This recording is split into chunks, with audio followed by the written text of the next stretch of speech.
আল্লাহ তাআলা কোরআন শরীফের মধ্যে সুন্দর করে বলেছেন,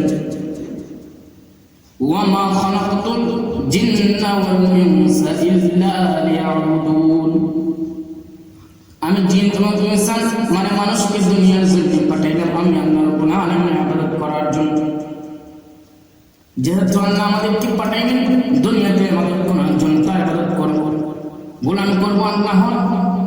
এখন আমরা আল্লাহর জন্য ইবাদত করি, সারাদিন গুনার কাজে ব্যস্ত, সুদের আড্ডায় ব্যস্ত, গোসের আড্ডায় ব্যস্ত, সারাদিন গুনার কাজ, গুনাহ করতে করতে জমিন সমান গুনাহ করে ফেলেছি, গুনাহ করতে করতে আসমান সমান গুনাহ করে ফেলেছি, গুনাহ করতে করতে সাগরের ফেনা পরিমাণ পর্যন্ত গুনাহ করে ফেলেছি।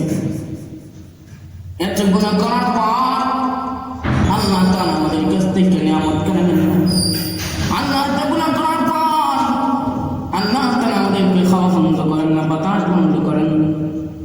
এত গুনাহ করার পর আল্লাহ আমাদেরকে খাওয়া দিতেছেন, খানা দিতেছেন, বাতাস দিতেছেন, অক্সিজেন দিতেছেন। এত গুনাহ করার পর আল্লাহ তাআলা আমাদেরকে দয়া করতেছেন, মায়া করতেছেন। মুসলমান বাবু, এই দুনিয়ার জমিন থেকে আমাদের নতুন নয়, এই দুনিয়ার জমিন থেকে একদিন আমরা চলে যেতে হবে। এই দুনিয়াটা কারোর জন্য আপন নয়।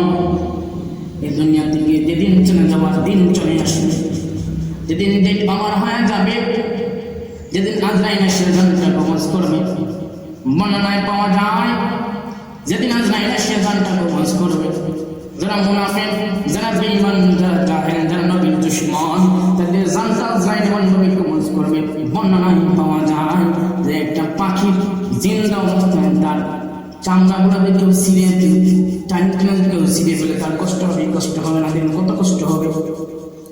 একটা পশু, একটা পাখি যদি তার জিন্দা অবস্থা থাকতে তার যদি তার গায়ের চামড়াগুলো কেউ টাইম ছিঁড়ে ফেলে, তার কত কষ্ট হবে।